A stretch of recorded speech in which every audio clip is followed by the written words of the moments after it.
Section 2. You're still there in that coffee house before dawn. The brazier is glowing softly now, fed with coals that crackle gently, casting a warm orange hue against the faded plaster walls.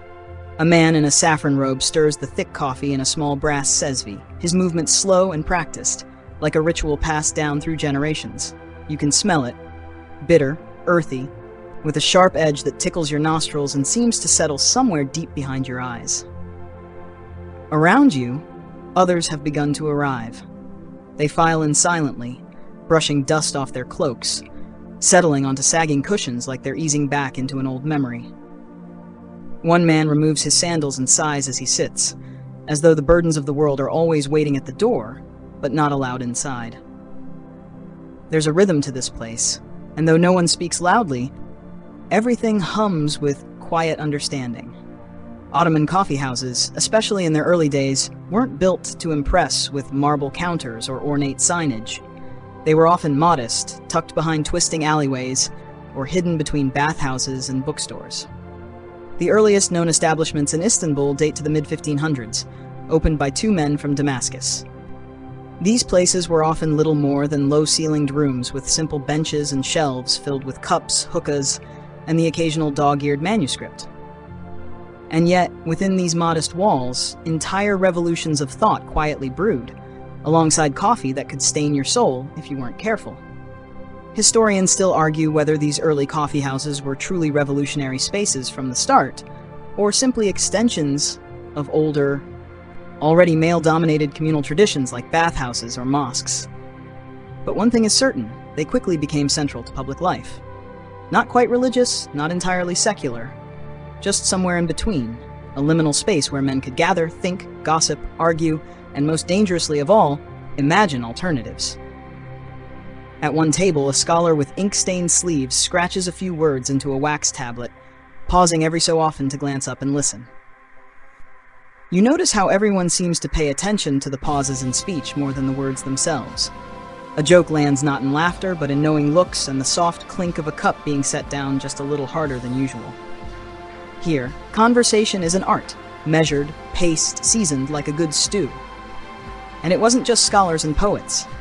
Tradesmen came too, men whose hands bore flecks of paint, whose robes smelled faintly of tanned leather or ink, barbers, scribes, perfumers. They all gathered under the same soot-darkened ceiling.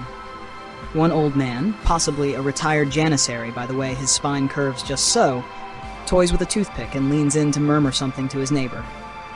They both laugh, the kind of laughter that barely lifts above the breath but says everything. You sit quietly, pretending to sip from your cup, just listening. The conversations swirl around you like steam rising from the sezv. They talk about new verses being penned in secret, strange dreams dreamt under foreign stars, taxes imposed from some far-off sultan's whim, and figs. Always figs. Apparently, someone's cousin swears the best ones come from Aydin, not Bursa, and this is apparently very controversial. Outside, the world is still mostly asleep. But here, beneath the low beams of this old coffeehouse roof, a different kind of waking takes place. One not marked by roosters or sunlight, but by thought. By the gentle risk of sharing ideas that aren't quite allowed, or at least not encouraged. Did you know, by the way, that early Ottoman authorities were deeply suspicious of these spaces?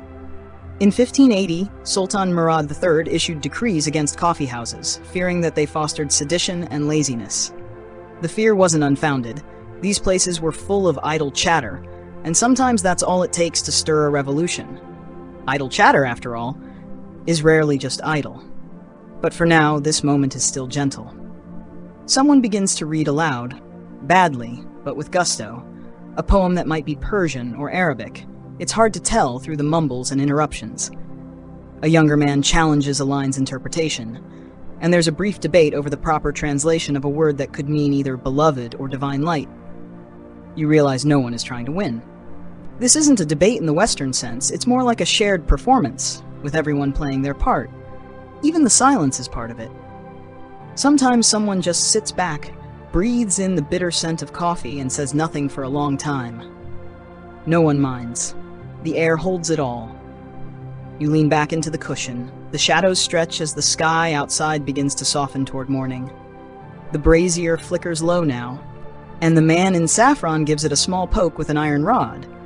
The embers respond with a hiss, a spark, and then settle again. And you feel the gentle weight of history on your eyelids. Not heavy, just enough. Like a warm blanket woven from centuries of quiet rebellion, roasted beans, whispered poetry, and the eternal human desire to speak and be heard. Awaiting.